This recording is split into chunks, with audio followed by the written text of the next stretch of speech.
오늘 저와 여러분에게 주시는 하나님 말씀은 시편 1편 1절에서 6절 말씀으로 복 있는 사람, 이런 제목으로 하나님 말씀 선포하겠습니다. 오늘도 오직 예수님입니다.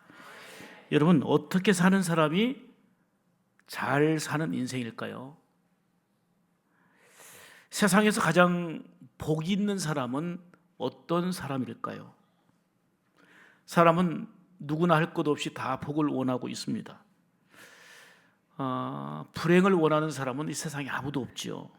모두 잘 되기를 원하고 있고, 그리고 형통한 삶을 소망합니다. 근데 문제는 사람마다 복의 기준이 다르다는 것입니다. 어떤 사람은 돈이 많아야 행복하고 돈이 많아야 복이라고 생각하는 사람이 있고, 어떤 사람은 이것도 저것도 아니고 일단 건강해야 복이다, 건강이 최고 복이다라고 생각하는 사람이 있습니다. 또 어떤 사람은 우리가 이렇게 뼈 빠지게 고생하고 힘들었지만 일단은 우리 자식들이 잘 돼야 된다, 자식들이 잘 되는 것이 그것이 복이다라고 생각하는 사람이 있습니다. 자, 그렇다면 남들보다 돈이 많고, 그리고 건강관리도 잘 되고 건강하고, 또 남들보다 자식이 잘 되면 그것이 진정한 복일까요? 맞습니다. 아주 유쾌한 일이고 복된 모습입니다. 그러나 이러한 현상적인 것만으로는 진정한 복 있는 사람이라고 얘기할 수는 없습니다. 영상으로 보신 바와 같이 복 있는 사람은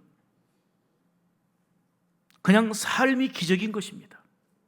몸이 좋지 않고 평범하지도 않고, 그야말로 보기에도 현실적으로도 너무 힘들고 안타까운 삶이 되고 말지만, 그러나 여기서 좌절하지 않고, 지금 여기 KBS 그 공영방송에서 나오니까 이렇게 한 거지만 전국 곳곳을 다니면서 나를 살리시고 나와 함께 하신 하나님을 찬양하고 살아가는 삶이거든요. 이 박모세라고 하는 이 모세의 기적이 누구보다도 하나님을 높이고 하나님을 찬양하는 삶으로 영광 돌리는 이 모습, 마음 깊은 곳에서 우러나오는 진정한 감사와 찬양이 있고, 그리고 수많은 사람들에게 감동의 눈물을 주고 도전을 주고 있는 이런 삶은 몸이 불편하지만 복이 아닙니까? 여러 가지 지체 장애를 갖고 있지만 우리하고 비교할 수 없는, 우리가 가진 것 갖추지도 못하고 그야말로 우리를 따라올 수 없는 이런 형편에 처해 있지만 복이 아닐까요? 얼마나 복된 삶을 살고 있습니까? 오늘 본문 시편 1편은 하나님이 말씀하시는 복이 무엇인지를 말씀해 주고 있습니다. 사람은 복을 원하지만 사람마다 복의 기준이 다른데 하나님께서 말씀하시는 것은 바로 이게 복이다 라고 말씀하는 분명하고 선명한 말씀입니다. 복 있는 사람은 히브리어로 그 아슈레이 하위시라는 이 히브리어 단어를 쓰는데, 복들이 그 사람에게 있다, 이런 의미입니다. 다시 말하면 하나님께서 함께 하셔서 복이 되고 내가 받은 복이 다른 사람들에게 흘러가도록 하다, 이게 복이에요. 설 명절을 맞이해서 온 가족들을 만나 함께 예배하고 또 사랑으로 축복하며 화목의 대잔치를 이루어 가기를 원하는데, 먼저 여러분들이 진정한 하나님이 함께 하셔서 복이 되고 그 복이 가족들에게 그리고 온 식구들에게 흘러가는 역사가 있기를 주님의 이름으로 축복합니다. 자, 그렇다면 오늘 성경을 통해서 말씀하는 복 있는 사람은 어떤 사람인가? 이 세 가지로 말씀드리려 합니다. 첫째는, 복 있는 사람은 예수 믿는 자다운 구별된 삶의 사람을 복이 있다라고 말씀합니다. 자, 1절 보시면 잘 알 수 있는데요. 자, 1절 보겠습니다. 시작. 복 있는 사람은 악인들의 꾀를 따르지 아니하며 죄인들의 길에 서지 아니하며 오만한 자들의 자리에 앉지 아니하고. 여기 보면 주목할 세 가지 단어가 있어요. 하나는 따르다, 또 하나는 서다, 또 하나는 앉다. 따르느냐, 뭘 따르느냐, 어디에 서 있느냐, 어디에 앉아 있느냐, 아주 주목할 세 가지 단어가 있습니다. 복 있는 사람은 무엇을 하는 사람보다도 무엇을 하지 않는 사람이다라고 말씀하고 있는데요. 한마디로 말하면 아무 것이나 따르지 않아요. 복 있는 사람은 분별력이 있는 거예요. 아무 데나 가지 않아요. 아무 데나 서 있지 않아요. 어느 자리나 아무 데나 앉아 있지 않아요. 복 있는 사람은. 이 말이 무슨 말입니까? 한마디로 말하면 예수 믿는 자다운 구별된 자의 삶이라 그 말이에요. 아무 데나 앉아 있는 게 아니에요. 죄 짓는 자리에 안 앉아 있어요. 죄 짓는 자리에 서 있지 않아요. 사람들이 많이 간다고 따라가는 게 아니고 말씀과 거역되어지고 하나님을 배반하는 일이라면 아무리 내가 편하고 좋아도 그 길을 따라가지 않아요. 그게 복 있는 사람이에요. 여러분, 죄라고 하는 것은 처음에는 아주 사소한 것, 가볍게 생각되는 것들, 이런 것들로 시작됩니다. 이 정도야 괜찮겠지 뭐. 다 그러는데 뭐 이 정도쯤이야. 모두 그렇게 사는데 뭐. 이런 데서부터 시작됩니다. 이런 작은 생각들이 뭐가 돼요? 행동이 되는 거예요. 이 행동이 반복되면서 나의 습관이 되는 것입니다. 무서운 것은 그 반복된 습관이 내 성격을 형성하는 거예요. 결국은 그 사람의 인생이 되고 마는 겁니다. 그러니까 죄는 처음에는 생각을 따라가다가 나중에는 행동이 되고 결국은 내 삶이 된다 그 말입니다. 제가 뭐 술 먹는 사람들을 자주 만나거나 하는 기회가 없지만 흔히들 하는 얘기가 그거잖아요. 술 먹는 사람들 얘기 들어보면 처음에는 내가 술을 마시는데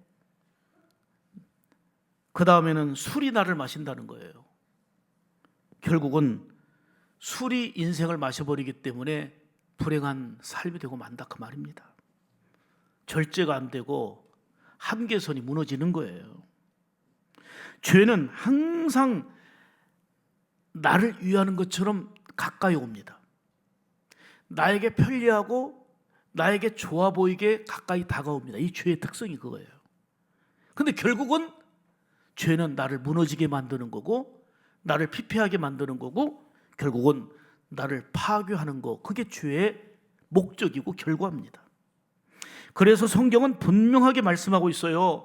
로마서 12장 2절에 이렇게 말씀합니다. 시작. 너희는 이 세대를 본받지 말고 오직 마음을 새롭게 함으로 변화를 받으라. 아멘. 이 세대를 본받지 말라는 거예요.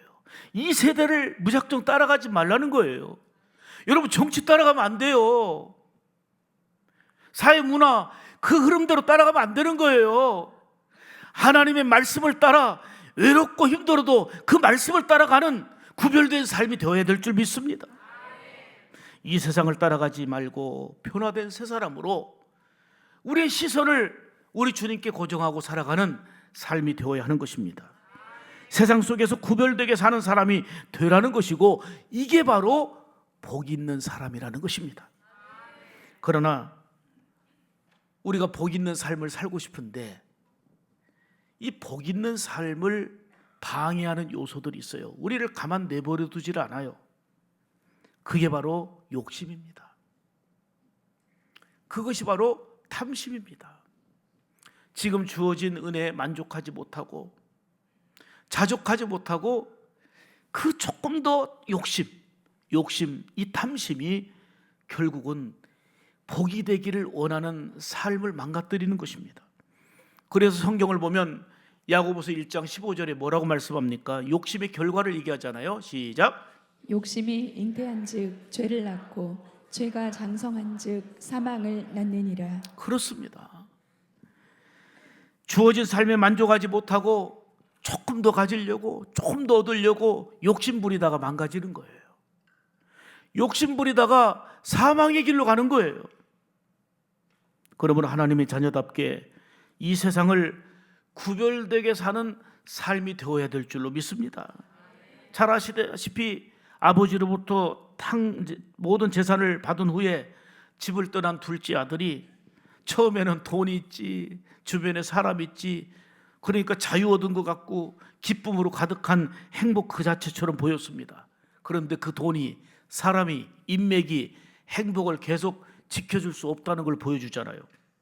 나중에는 돈도 떨어지고 먹을 것도 없고 낮아질 대로 낮아져서 돼지가 먹는 쥐염려를 먹는 고통, 배고픔을 경험하다가 진정한 복이 무엇이라는 것을 깨닫게 됐습니다. 나에게는 아버지가 있는데 내가 무슨 꼴인가? 나에게는 아버지가 있고 아버지께 가면 모든 것이 풍족한데, 그는 아버지께 돌아가는 것만이 진정한 복이라는 것을 가장 밑바탕에서 깨닫게 됩니다. 결국은 염치 없지만 결단하고 아버지께로 돌아왔고, 아버지께로 돌아온 뒤에 모든 것이 회복되는 기쁨과 잔치의 삶이 되지 않았습니까? 이 말씀을 통해서 내 삶을 조명해 보기를 원합니다. 여러분, 우리가 분주한 삶을 살아가고 있습니다마는 가만히 생각해 보세요. 내가 가장 많이 서 있는 곳이 어디입니까? 내가 가장 드나드는 것이 어디입니까? 내가 서 있어야 될 자리인지, 내가 앉아 있어야 될 그 자리인지 생각해 보십시오.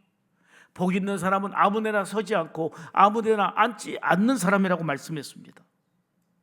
그리고 내가 살면서 가장 많이 하는 말이 무슨 말이고 가장 많이 듣는 말이 무슨 말인지를 생각해 보세요.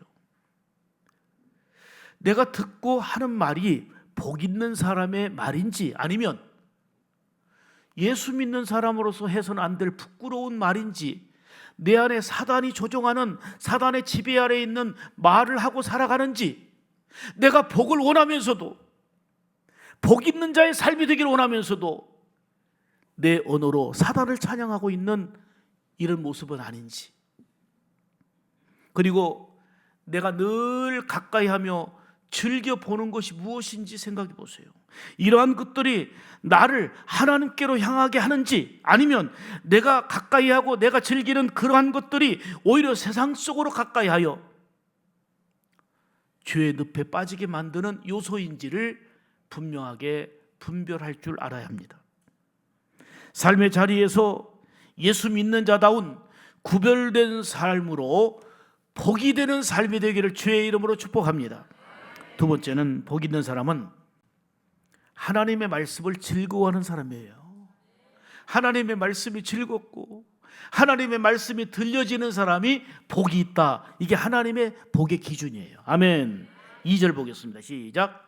오직 여호와의 율법을 즐거워하여 그의 율법을 주야로 묵상하는도다. 아멘. 여러분, 복 있는 사람은 형식적이거나 그냥 습관적이거나 억지가 아니라 자원함으로, 즐거운 마음으로 하나님의 말씀을 사랑합니다. 여기서 말씀을 즐거워하다는 말을 보니까는요, 하페츠라는 단어를 썼는데 마음이 온통 한 곳에 쏠린 상태라는 그런 의미입니다. 그러니까 하나님의 말씀에 집중, 하나님의 마음에 집중하는 것을 의미합니다. 여러분, 우리가 수없이 듣는 말씀이지만 하나님의 말씀이 들려지기를 축복합니다. 하나님의 말씀 들을 때에 은혜가 되고 도전이 되고 찔림이 되고 하나님의 말씀이 내 삶에 살아 역사할 수 있기를 주의 이름으로 축복합니다. 사단의 가장 큰 역할이 뭡니까? 성도들이 말씀 먹는 것을 방해하는 겁니다. 성도들이 말씀 듣고 새로워지는 것을 방해하는 것입니다. 그래서 말씀의 씨앗이 떨어지면 쪼아먹어버립니다. 시험 들게 만들고 아프게 만들고 왜곡하게 만들고 힘들게 만듭니다. 이러한 모든 과정을 얘기하시며 주님께서는 뭐라고 말씀하셨습니까? 그러한 것들을 극복하는 우리의 심령이 옥토가 되어서 하나님 말씀을 즐거워하며 사랑하며 아멘 아멘 하여 30배, 60배, 100배의 결실이 있는 자가 되라. 이게 복이 있다고 말씀하는 거 아닙니까? 복 있는 사람은 하나님의 말씀을 즐거워합니다. 하나님의 말씀을 사모하기 때문에 하나님의 말씀 듣고 삶의 용기가 납니다. 주님과 친밀해집니다. 세상을 이기는 힘과 지혜를 얻게 되는 것입니다. 말씀을 읽으며 지혜를 얻게 되고 말씀을 따라 행복, 즉 복을 누리며 살게 되는 것입니다. 자, 이 말씀을 너무나도 잘하는 건데요, 천천히 읽고 적용하겠습니다. 여호수아 1장 8절입니다. 자, 시작. 이 율법을 내 입에서 떠나지 말게 하며 주야로 그것을 묵상하라. 그리하면 내 길이 평탄하게 될 것이며 아멘, 아멘. 형통하리라. 이 율법책이 뭐예요? 하나님 말씀이에요. 하나님의 말씀을 내 입에서 떠나게 하지 말아라. 주야로 밤낮으로, 이거는 밤과 낮도 의미하지만 늘 제가 강조하는 것처럼 인생의 낮이 있어요. 즐겁고 기쁘고 평안하고 좋을 때. 인생의 밤이 있어요. 정말 고통스럽고 짜증스럽고 답답하고 살기 싫고 힘든 인생의 밤도 있어요. 그러나 이런 인생의 낮을, 그리고 인생의 밤을 만나도 주야로 변함없이 하나님의 말씀을 묵상하라는 거예요. 묵상이란 말은 되새김이에요. 늘 말씀을 되새기면서 그 말씀 따라 살아가는 삶인 거예요. 그리하면 무슨 얘기예요? 늘 말씀을 사랑하고 말씀을 떠나지 않고 말씀을 묵상하고 그 말씀 따라 살아가면, 그 얘기 아닙니까? 말씀을 사랑하는 자에게 주어진 약속, 그 복이 뭐예요? 내 길이 평탄하게 될 것이요, 그리고 형통하리라. 우리가 형통을 원하잖아요. 평탄한 삶을 원하잖아요. 하나님이 분명한 복의 길을 말씀하고 있는데 뭐 때문에 안 되느냐? 욕심 때문에 안 되는 거예요. 내 생각 때문에 안 되는 거예요. 내 탐심 때문에 그게 자꾸 하나님의 복의 코스로 가다가 주저하거나 또 방향이 빗나가는 거예요. 하나님의 말씀을 지식적으로 많이 아는 것이 중요한 게 아닙니다. 내게 주신 생명의 말씀을 듣고 지켜 행하는 자가 복이 있는 줄 믿습니다. 그래서 말씀 듣기를 즐거워하고 주야로 묵상하는 자가 되어서 하나님이 약속하신 복이 되는 사람이 되어야 될 줄 믿습니다. 자, 그것은 뭐예요? 3절에 그 결과가 나와요. 어떤 복이 있느냐? 시작. 그는 시냇가에 심은 나무가 철을 따라 열매를 맺으며 그 잎사귀가 마르지 아니함 같으니 그가 하는 모든 일이 다 형통하리로다. 아멘. 이 복의 길로 가게 되면, 하나님 말씀하시는 복의 코스로 가면 약속이 담겨 있어요. 시냇가에 심은 나무처럼 된다는 거예요. 시냇가에 심겨진 나무이기 때문에 한번 보여주세요, 사진을. 지금 시냇가에 심겨지니까 아주 푸르고 좋아요. 그 다음 보세요. 시냇가에 심겨진 나무는 철을 따라 뭐가 없어요? 결실이 그치지 않는다 그랬어요. 늘 열매가 있다는 거예요. 아멘. 한번 보세요. 뿌리를 보세요. 뿌리가 연결돼 있으니까. 뿌리가 시냇가에 심겨진 나무라는 것은 어떤 일이 있어도 우리가 영원한 샘물 되시는, 생명의 샘물 되시는 예수님께 믿음의 뿌리를 내리고 살아라, 그 말이에요. 예수님과 연결된 삶이 되어야 된다, 그 말이에요. 어떤 일이 있어도 인생에 가뭄이 있을 때 이제는 확실히 표가 나요. 그냥 평소에는 몰라요. 평소에는 하나님 없이도 사는 것 같아요. 왜요? 돈 있는데, 건강 있는데 하나님 믿는 게 불편해 보여요. 평소에는 괜찮아 보이는데 인생의 재난을 만나고 인생의 가뭄이 왔을 때는 어찌 해볼 도리가 없어요. 있는 돈 다 써도 안 돼요. 있는 인맥 다 동원해도 해결할 수가 없어요. 인생의 가뭄과 쓰나미가 왔을 때에 어떻게 해결합니까? 그러나 복 있는 사람은 인생의 가뭄이 와도 걱정이 없다는 거예요. 결실이 그치지 않는다는 거예요. 형통함의 은혜가 있다는 거예요. 왜요? 예수 그리스도께 깊이 믿음의 뿌리를 내린 시냇가에 심겨진 나무 인생이기 때문인 줄 믿습니다. 사랑하는 여러분, 말씀은 능력입니다. 이 말씀이 삶을 풍성하게 하고 복되게 합니다. 말씀은 인생의 복된 길을 보여줍니다. 우리가 어떻게 살아가야 될지 우리 인생의 방향을 분명하게 보여주는 것입니다. 말씀은 우리의 삶, 즉 심령을 밝게 해줍니다. 그래서 말씀을 들으면서 우리는 찔림이 오고 내 자신을 성찰하고 회개하고 내 자신이 새로운 존재로 변화가 일어나는 것입니다. 무엇보다도 말씀은 우리의 삶을 붙들어주는 능력이 됩니다. 그러므로 늘 말씀을 즐거워하며 묵상하라. 아까 말씀드린 대로 묵상은 삶에 적용하면서 늘 그 말씀을 되새김질하는 거예요. 시편 119편 105절을 보겠습니다. 시작. 주의 말씀은 내 발의 등이요 내 길의 빛이니이다. 그렇습니다. 여러분, 요즘에 운전할 때 자동차에 필수적인 게 뭐예요? 예? 내비게이션. 내비게이션이 없으면 정말 어디 뭐 더더욱이 먼 곳 타지에 가는 거는 내비게이션이 있으니까 그렇지 참 불편할 거예요. 그런데 아무리 성능이 좋고 업그레이드 한 지 얼마 안 되었어도 내비게이션을 켜지 않으면 전혀 길 안내에 도움이 안 됩니다. 최고 비싼 거를 장착해놨어도 내비게이션을 켜지 않으면 상식적으로 아는 거죠. 이처럼 하나님의 말씀인 성경책을 내가 집안에 수십 권을 쌓아놓고 있어도 그렇다고 복이 되는 게 아니에요. 이 하나님의 말씀을 즐거워하고 하나님의 말씀을 읽는 자가 되고 듣는 자가 되고 이 말씀을 지켜 행하는 자가 될 때에 복이 되는 줄 믿습니다. 그러므로 어떤 문제를 만나면 먼저 하나님의 말씀의 생각이 나야 돼요.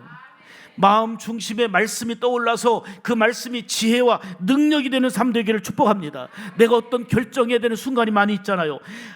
이 결정을 할 때, 내가 선택해야 될 때 하나님의 말씀이 기준이 되기를 축복합니다. 마음이 흔들리고 갈등이 될 때에 말씀이 힘이 되고 치유가 되기를 주의 이름으로 축복합니다. 이런 자가 복이 있다 그 말이에요. 이렇게 하나님의 말씀을 즐거워하는 가운데 복 있는 자의 삶이 되기를 주의 이름으로 축복합니다. 세 번째로 복 있는 사람은 따라서 합시다. 예수님께 심겨진 나무 되어 형통하는 사람. 예수님께 심겨지면 결과는 형통이에요. 자, 3절 다시 봅니다. 시작. 그는 시냇가에 심은 나무가 철을 따라 열매를 맺으며. 아멘. 시냇가에 심은 나무가 철을 따라 열매 맺는 것처럼 예수님께 깊이 심겨진 인생이 복이 된다 그 얘기입니다. 비록 인생의 가뭄을 만나도 예수님께 깊이 믿음의 뿌리를 내리고 있는 사람은 걱정할 게 없습니다. 마르지 않는 생명의 샘물 되시는 주님의 은혜 안에서 정말 그 손길로 지키시고 돌보심의 역사가 반드시 뒤따르기 때문입니다. 복 있는 사람은 삶의 현실 속에서 아무런 문제를 만나지 않는 게 아니에요. 걱정거리가 없는 인생이 아니에요. 걱정거리, 염려거리, 무거운 짐, 힘든 일을 수없이 만나지만 복 있는 사람은 믿음의 뿌리를 예수님께 깊이 내렸기 때문에 여기서 흔들리지 않고 여기서 넘어지지 않고 견고하게 서는 사람이 복 있는 사람인 줄 믿습니다. 형통이라고 하는 것은 매 순간 거침없이 잘 되는 것만이 아니고 무너질 것 같은 힘든 상황 속에서도 넘어지지 않고 일어서서 함께하는 사람이 형통한 사람인 줄 믿습니다. 그래서 잠언 24장 16절에 말씀하는 거예요. 믿음의 사람은 어떤 사람인지. 시작. 의인은 7번 넘어져도 다시 일어나거니와. 악인은 넘어지고 좌절하고 실망하고 포기하지만 의인은 믿음의 사람은 형통한 사람은 7번 넘어지는 일이 있어도 다시 일어난다 그 말이에요. 이것이 형통인 줄 믿습니다. 비록 힘든 일을 만나고 어려운 일이 있어도 복 있는 사람은 영육간에 점점 나아지는 형통의 은혜가 뒤따르게 되는 것입니다. 시냇가에 심은 나무가 철을 따라 열매를 맺는 것처럼 예수님 안에 깊이 믿음의 뿌리를 내린 사람은 오늘 성경의 약속대로 점점 나아지고 점점 좋아지는 형통의 은혜가 임할 줄로 믿습니다. 이제 중요한 것은 얼마나 열심히 달려가느냐, 얼마나 빨리 달려가느냐 이 속도가 아니라 무엇을 바라보고 우리가 지금 어디로 가고 있느냐라고 하는 이 방향, 이게 중요한 것입니다. 아무리 성공이란 이름으로 빠르게 가고 출세하는 것 같아도 방향이 잘못되면 아무리 빨리 가도 빨리 간 만큼 손해가 되고 아픔이 될 것입니다. 우리의 삶의 목표요 방향은 오직 예수님입니다. 예수님을 크게 보며 믿음의 뿌리를 예수님께 깊이 내린 삶으로 오늘 성경에 약속된 대로 형통의 사람으로 살아가기를 주님의 이름으로 축복합니다. 지금 당장은 잘 보이지 않아도, 지금 당장은 열매가 없어 보여도 말씀을 따라 살면 약속하신 대로 반드시 열매 맺는 계절이 여러분들에게 올 것입니다. 그래서 갈라디아서 6장 9절에 말씀하고 있는 내용이 뭐예요? 낙심하지 말고 기다리라는 거예요. 자, 시작. 우리가 선을 행하되 낙심하지 말지니 포기하지 아니하면 때가 이름에 거두리라. 아멘. 우리가 살다 보면 예수 믿지 않는 자들의 형통이 부러운 거예요. 우리는 그렇게 기도하고 작정 기도하고 막 난리인데 안 되는 것 같은데, 저 사람들은 왜 이렇게 잘 되지? 성경은 분명하게 말씀합니다.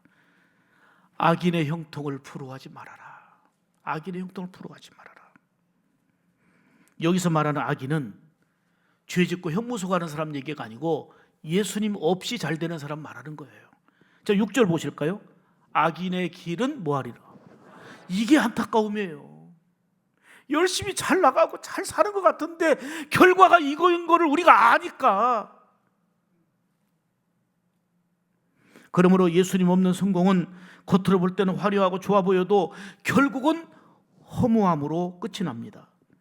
그래서 4절에 악인의 모습을 뭐라고 설명합니까? 시작. 악인은 바람에 나는 겨와 같도다. 여러분, 겨는 가벼워서요 불면 날아가 버려요. 뿌리가 없는 거예요. 뿌리가 없어서 시련의 바람이 불면 지키지 못하고 날아간다니까요. 이게 악인의 모습이고 결과예요. 그러므로 하나님 없는 성공은 보기에는 화려해 보여도 그 결과는 좋지 못하기 때문에 정말 안타까운 뿐입니다. 복은 돈이나 건강이나 남들보다 빠른 출세가 아닙니다. 진정한 복은 하나님과의 관계에서 오는 것입니다. 하나님과 연결되면 삶의 뿌리가 생기는 것입니다. 그 뿌리가 우리 인생에게 소망을 주고 위로가 되고 힘이 되고 우리 인생을 살리는 것입니다. 믿음의 뿌리를 예수님께 깊이 내려서 점점 나아지고 형통하는 복 있는 사람으로서 사는 우리 샘물 가족들이 되기를 주님의 이름으로 축복합니다.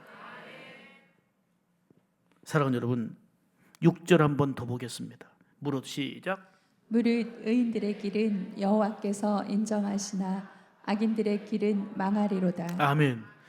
복 있는 사람은 이런 사람이다 하고 복의 코스로 가라 말씀하고 최종 결과를 말씀하는 게 6절이에요.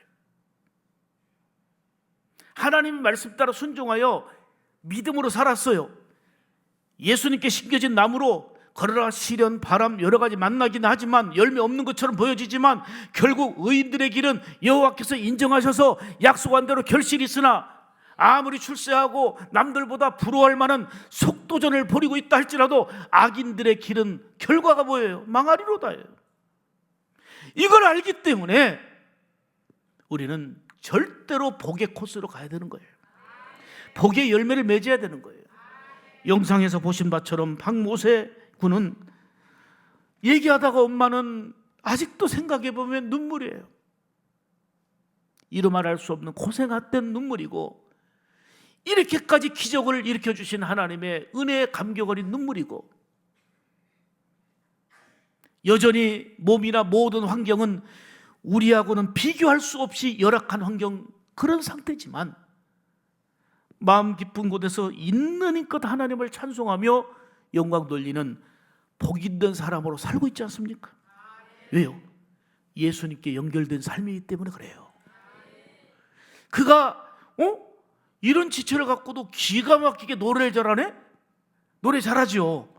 노래 잘해서가 아니라 그 박모세가 예수님께 연결된 삶으로 희망을 열어가기 때문에 복이 있다, 그 말이에요.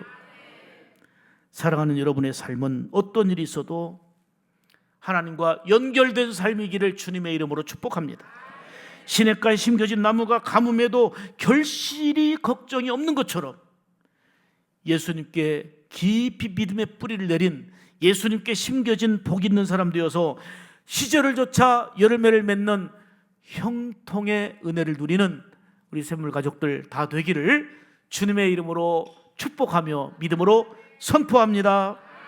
하나님 감사합니다. 정말 세상 그 누구도 복을 원하지 않는 사람 없습니다. 불행을 원하는 사람은 아무도 없습니다. 그런데 원치 않게도 자기가 정한 복의 기준을 따라 살아갑니다. 그러나 하나님이 말씀하신 복의 기준은 돈이나 건강이나 자식이 잘 되는 것이나 현상적인 것으로 그치지 아니하고 하나님과의 관계에 있음을 깨닫게 하시니 감사합니다. 예수 믿는 자다운 구별된 삶으로, 하나님의 말씀을 즐거워하는 삶으로, 하나님께 심겨진, 예수님께 깊이 믿음의 뿌리를 내려진, 예수님께 심겨진 나무 되어서 약속한 대로 형통하여 또 다른 가족들에게 이 복이 흘러가게 하는 복의 통로로 사는 귀한 우리 샘물 가족들 다 되게 하여 주옵소서. 우리 구주 예수님의 이름으로 간절히 기도 올리옵나이다. 아멘.